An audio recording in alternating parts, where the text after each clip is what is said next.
Welcome to the Flora and Order Time Chat. My guest today is Renee Barnes, people and culture expert and creator and founder of the Found program, a program designed to help women return to work after becoming a mother. This is a program that cancels the superwoman stereotype that women have been unconsciously encouraged to strive for.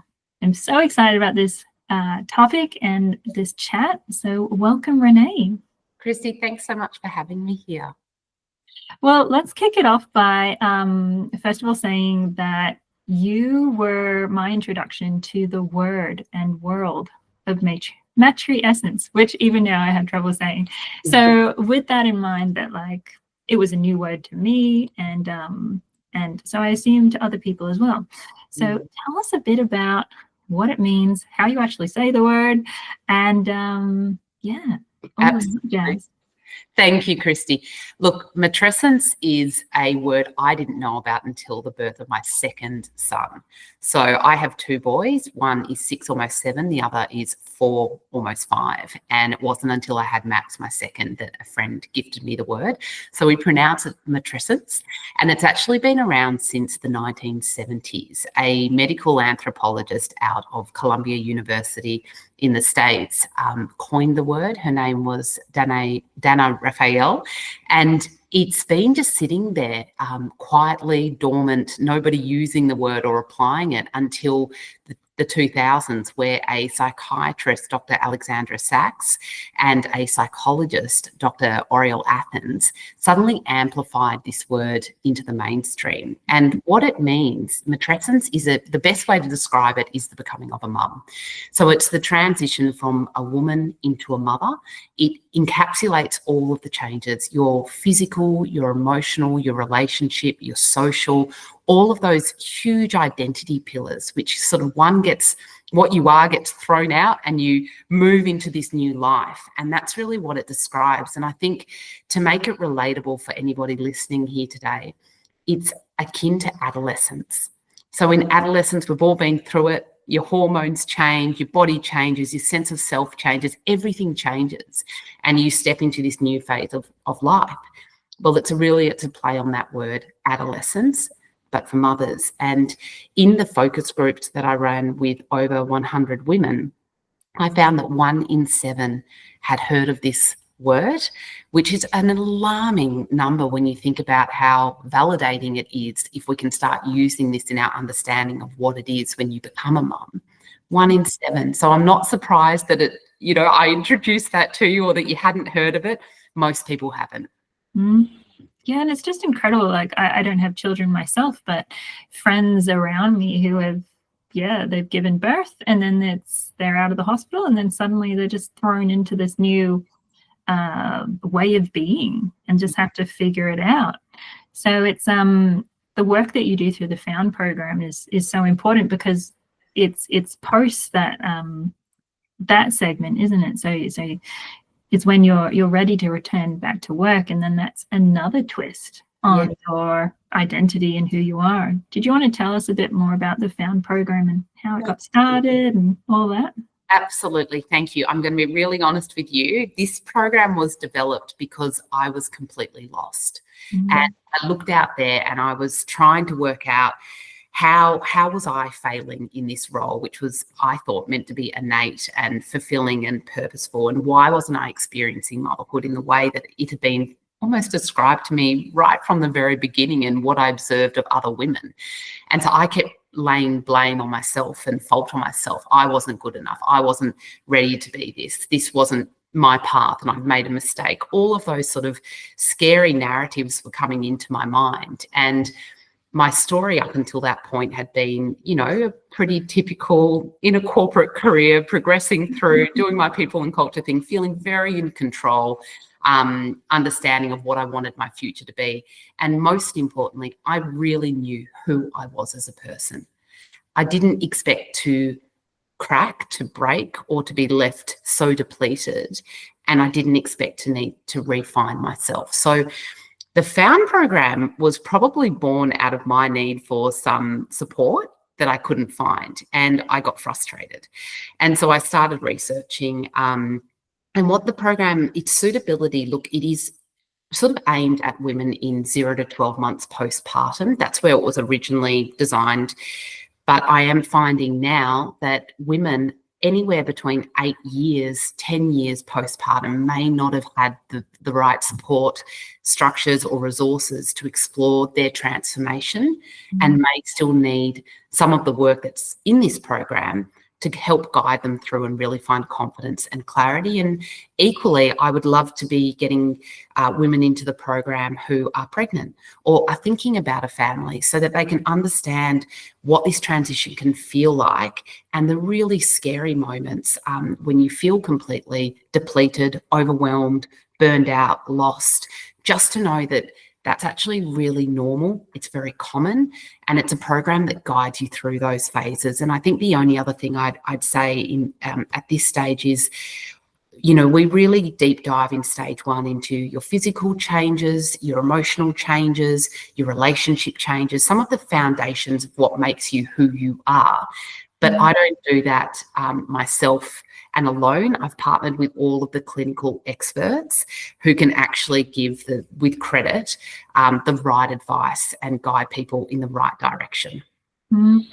Fantastic. Such an important program. And you're right, it's a conversation that needs to start early, and that women need to be thinking about. And as you say, it's seen as something that's so innate, and a lot of areas of society would like us to believe that it's the sole purpose of women.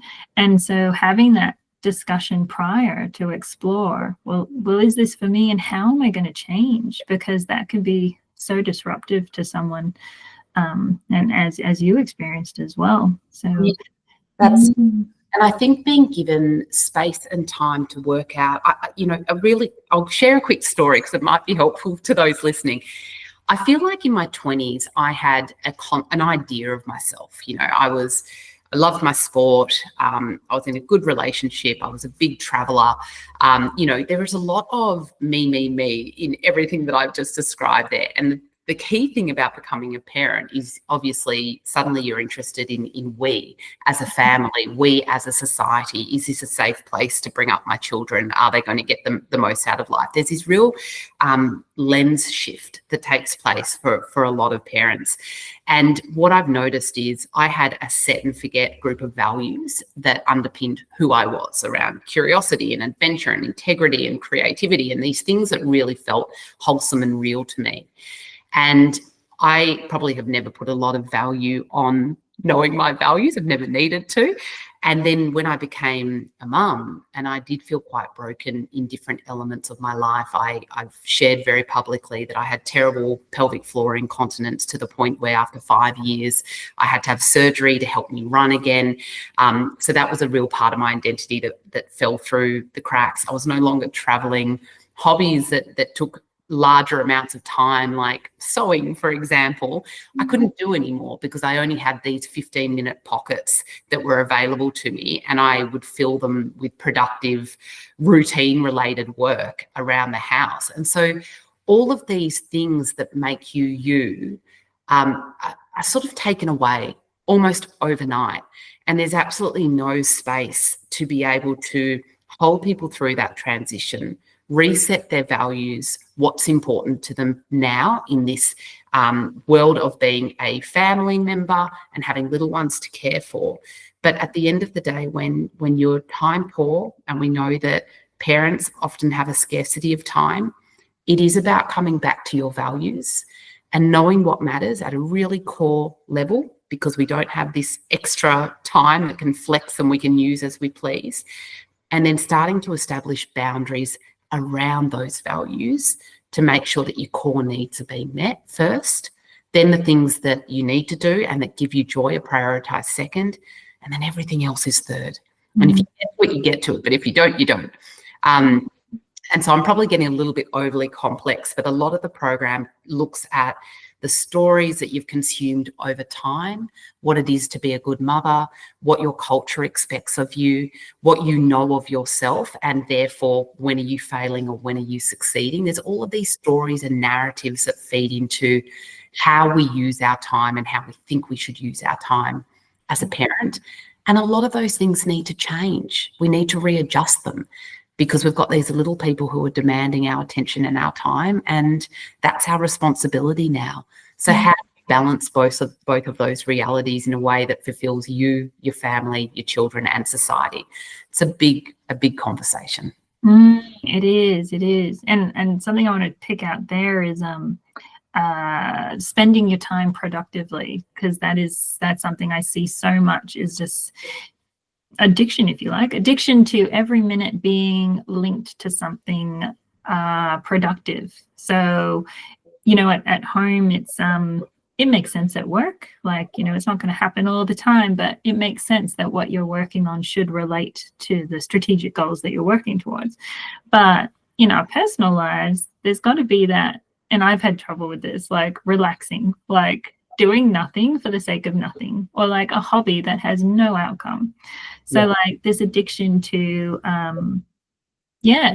productivity, that every minute must be accounted for and must relate to something. And I can only imagine that, like, as a parent, that is just dialed up by 100, because you have very little time to yourself. But then that time that you have to yourself, you're like, do I put on another load of laundry? Do I do this? Do I like, and then again, it's not for you. Like, you're benefiting, but it's work in another, it's that invisible workload. Tell me more about, like, what have you seen around that addiction to productivity and all that? There's a couple of things here, and you've summed it up absolutely beautifully. I think as a society, we definitely value and reward productive time that's used to get something done, so we achieve an output. And when you're a parent, you spend so much time on tasks that are unseen, that are productive within the house, but they're not necessarily valued or rewarded in a way that we are used to by the time that we become a parent. So that's predominantly, at work. So therefore, we feel as if our time, we get this addiction to being productive and staying on top of things, and we don't value unproductive downtime. In fact, I'd almost argue that a lot of people misunderstand that to be lazy or selfish. In the language of often in motherhood, it's this concept that we're being selfish if we take time for ourselves. But we all need unproductive downtime to calm our nervous system, to allow our brains to function really well. And without it, that's actually how we move closer to mental overload and burnout. And a lot of women have said to me, and I've battled with this myself actually in the early days of parenting, they say, well, if I don't fill the 15-minute gaps because there's so little time, it's usually like your baby's maybe been sleeping for 45 minutes, so you've got 45 minutes to cook dinner or do prep or get on top of the washing, or a 15-minute window where maybe they're watching a Peppa Pig episode or something else. You get these tiny little pockets of time. And there's the pressure that if I don't stay on top of all the things I need to do for the routine of our family, that something bad's going to happen. And I think we have to unpick that narrative, because I think often we're doing tasks which are fairly thankless. And yes, everyone needs to eat dinner, but you know what? On a Friday night, if everyone's eating a piece of toast, nobody's going to die. It's okay to have a standard which is perhaps a little bit less at especially in the early days of parenting, because in those early days, you're so cognitively usually depleted because you're not getting enough sleep. Your executive functioning skills are not working as well, and that's absolutely backed by neuroscience. So your ability to plan well, make decisions, organise, all of that is really compromised in terms of your functionality. So when we say, lower your standards or expect less of yourself, that can feel really frustrating as a parent, especially if you're career driven and you're used to being quite successful. But the reason that advice does actually have a positive impact is because where you're neurologically at that stage in parenting, you can't necessarily do all the things that you used to be able to do as efficiently as you used to do it. But I've gone on a tangent there, so sorry for that, but I just wanted to plug that in to give a bit of context. I think a good way to think about our addiction to productivity is there's really two dominant types of time within parenting. And the way I phase that is routine time and connection time. And so routine time is more aligned with those domestic tasks that we've just talked about to keep the family on track. It's also that routine time creates predictability. And it means that Bubba will sleep at the right times. And if Bubba's sleeping at the right times during the day, you get the right amount of sleep at night. So you really value that predictability and routine giving behavior. The research tells us that in heterosexual relationships, mothers will commonly undertake double the domestic load when compared with fathers. And what that means is that routine time really starts to be owned by, and I hate this phase, the primary carer, right? The person who is at home with the baby the most in the beginning days. But what happens then is that person really learns the routine and they learn to use their time in that way, which means that when their child gets a little bit older and perhaps they can return to work or participate in life differently, they're lumped with all of these duties and tasks that just incrementally crept up on them, yeah? And it's really hard to shed those unless you've been communicating them or making some agreements with your partner in terms of, I'll do this for the here and now, but when I go back to work, this is what needs to change. It can create a lot of resentment, a lot of tension in couples. And ultimately, to come back to what we were talking about, it also means that we sacrifice unproductive, rejuvenating time for routine time. Now, the other type of parenting time that was mentioned there was connection time. And this is that really relaxed quality time where we create memories. So we cuddle or we read stories or we spend time with our family just to connect. For me, it's literally 15 minutes this weekend, 15 minutes of wrestling. We watched Kung Fu Panda and my youngest, my almost 5-year-old, just wanted to wrestle and basically kick me for 15 minutes. But the laughter, the joy, that came with, comes in those little 15-minute bursts of connection time. They're the moments that make parenting great. Always prioritizing the routine time.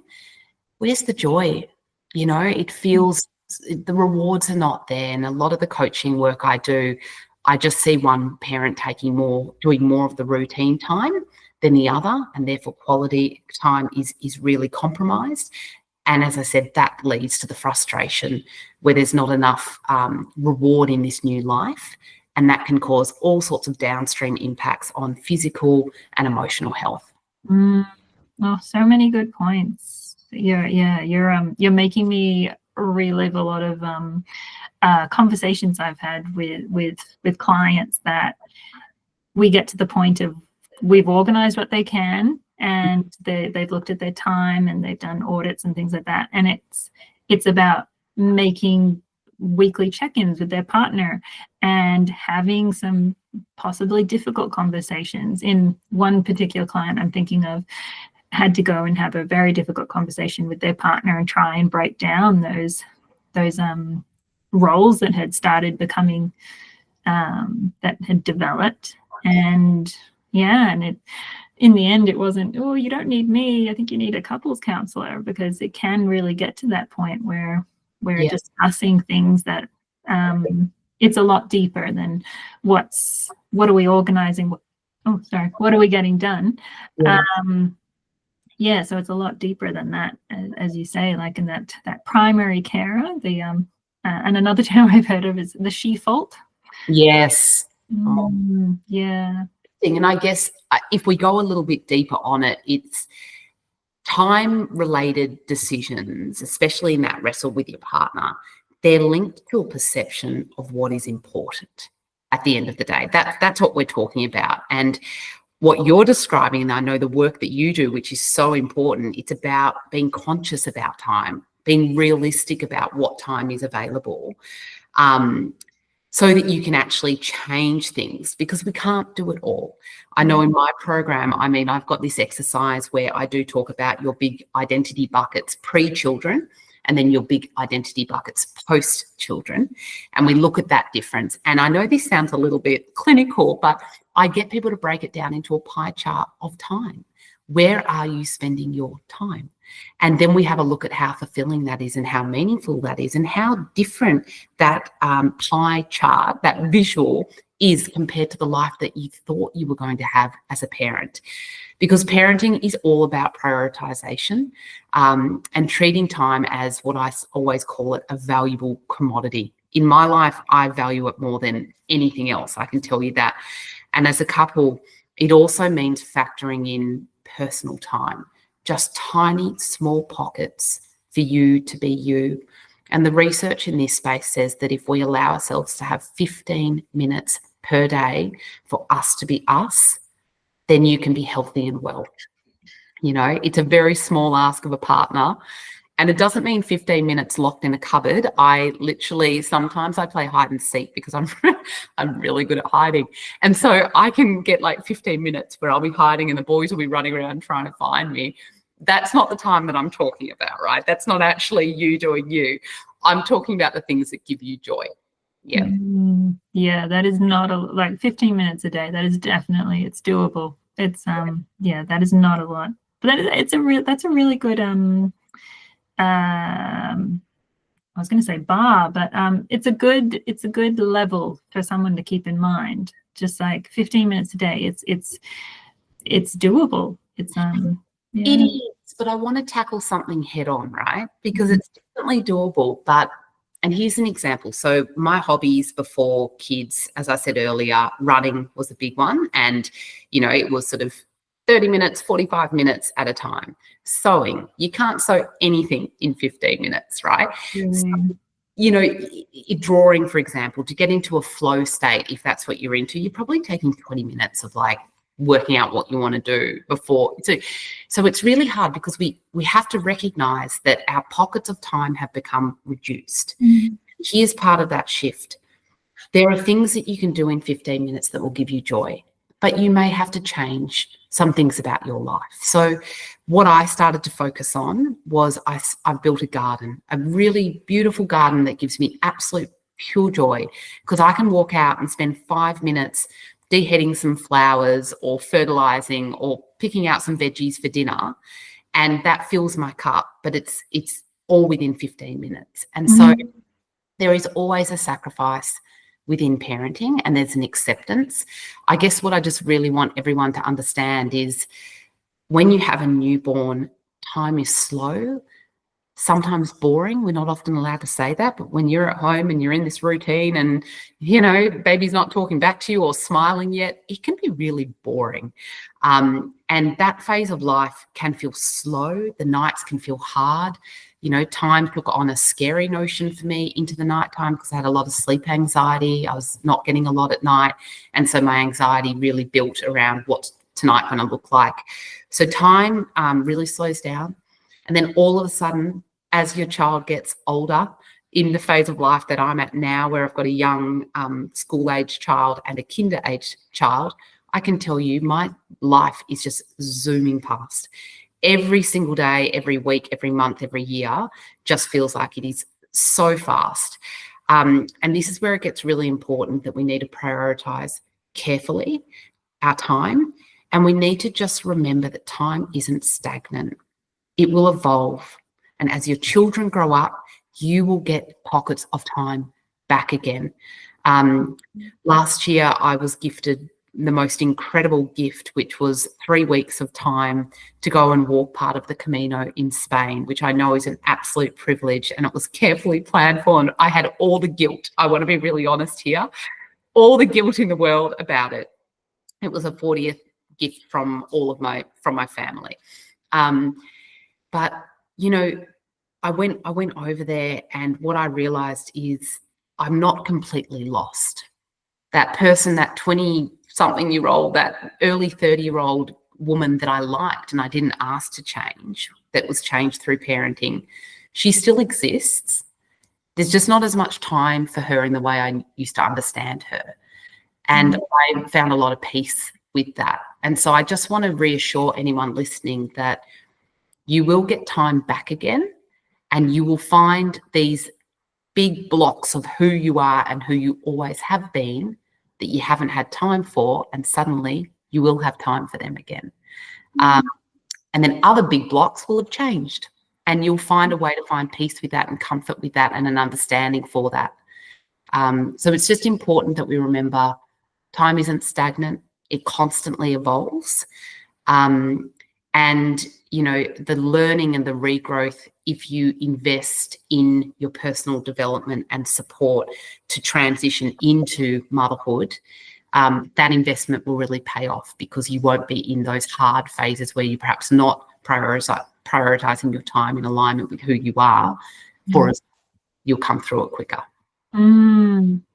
That's really it's such a good point that 15 minutes you'll be definitely finding different things, as you say, like you can't get into the flow state in 15 minutes for a big run or drawing or something, so that you'll have to be finding different things. Can I ask, before you found that gardening was what filled you up, what else had you tried? Or so someone who's like, okay, so I need to find something that's going to fill me up in 15 minutes, and how do I find this? Like, what kind of process did you go on to stumble across gardening?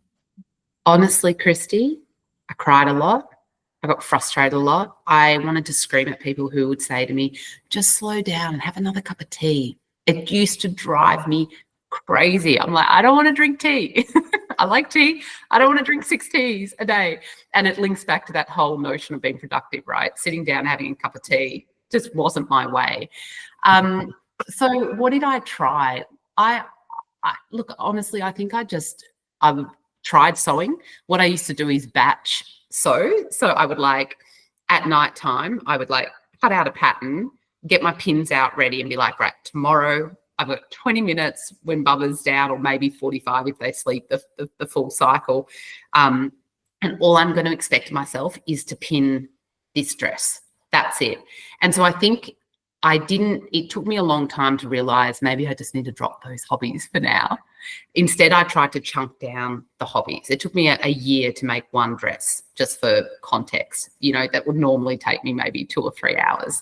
Because you can't get into your flow state. So I started taking to things like pickling. I know that sounds really strange, but pickled jalapenos are now a staple in our house, and it takes 10 minutes to create a pickle and pickle a vegetable and jar it. But there was a sense of A, it's delicious, B, you know, you're being productive, it's joyful. There's something in that. I'd obviously baking, I think, with young children as well, baking different foods, which then you can take to the park and you can share with others. That became something I did a lot more of. I lent into reading. Reading's a really great one, where your mind does go somewhere else very, very quickly. So I think it was, you know, such simple things. Listening to music, listening podcasts. I mean, podcasts are heaven sent. And just doing an activity, might be knitting. For me, knitting was a really good one, because I do love the craft hobbies. Sitting there knitting, listening to a podcast, you can do that for literally 2 minutes, 5 minutes, 10 minutes, and it's quite fulfilling. So I think, once again, be really realistic about what you expect of yourself and how much time you have in the day, and make time visible. Be conscious about it. You know, draw yourself a circle on a piece of paper and actually work out across the week, how much time am I spending being a mother, doing domestic duties, doing exercise, whatever's important to you, your big identity pillars. How much time am I actually spending on it? And then if you're in a partnered relationship, or sit down with a parent or a friend, show them and say, this is what my life looks like now. And I think part of the reason why I'm struggling, or why I'm hurting at the moment, is this is what my life used to look like. And I can't do this anymore. And I know that, but I need to do a little bit of it to give me joy and let me show up as a parent, as the best version of who I can be. That's beautiful. Oh, so much wisdom. I'm so glad that you've brought this program to the world.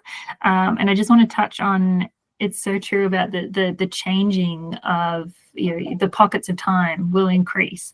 And something I often talk about to clients is about the seasons of life. And just like how you're currently in this season or this chapter, and it will change. And just that notion of you can have it all, but you have to decide on what all is. And that kind of goes back to your values discussion. Like, what am I valuing right now? And maybe that will change. And it will change like as the seasons progress. But dialing it back a notch and looking at what do I have available right now. And yeah. I think I want to be really real. I think it's really hard to do in parenting. And this is where I'd say, if you want to be a leader, your organization invests in leadership development, right? If you want to be a parent, invest in the development of you. Like, invest in you. This is one of the most significant things you'll ever do in your life. It's also the research, the data tells us that scientifically, this is one of the biggest evolutions in terms of motherhood.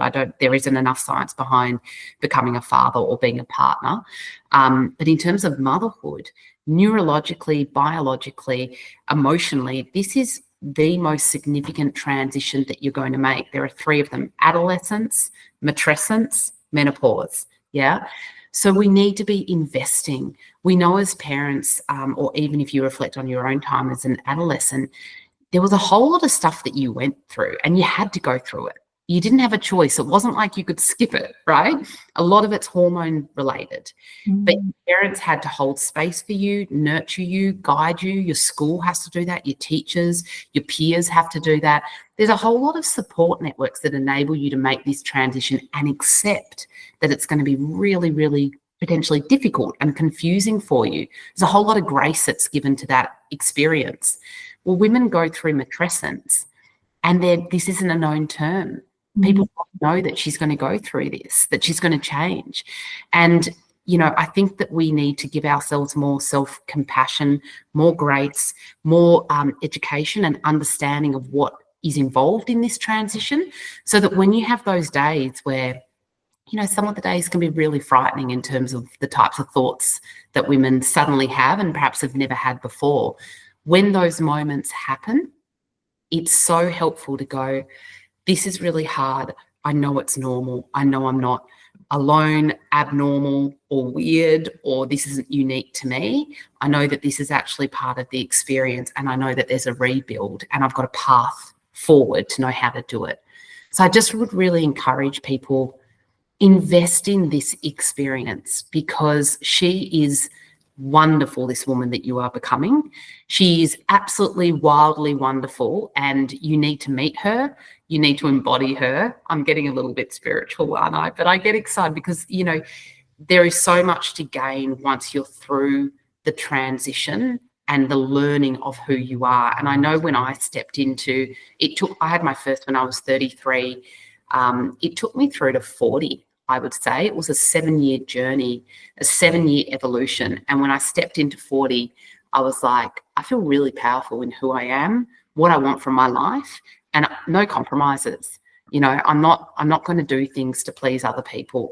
And that's starting to get into a conversation around the patriarchy and the life that we've lived as women, which we could do if you want to, or we can save for another time. But it's really important. A lot of women step into their 40s and they suddenly recognise how powerful they are and decide to live life on their terms. Beautiful. I think that's a really nice note to end on. And if you are about to become a mother or thinking about it, please check out Renee Barnes's program, the Found program. Thank you very much. Thank you so much for having me, Christy.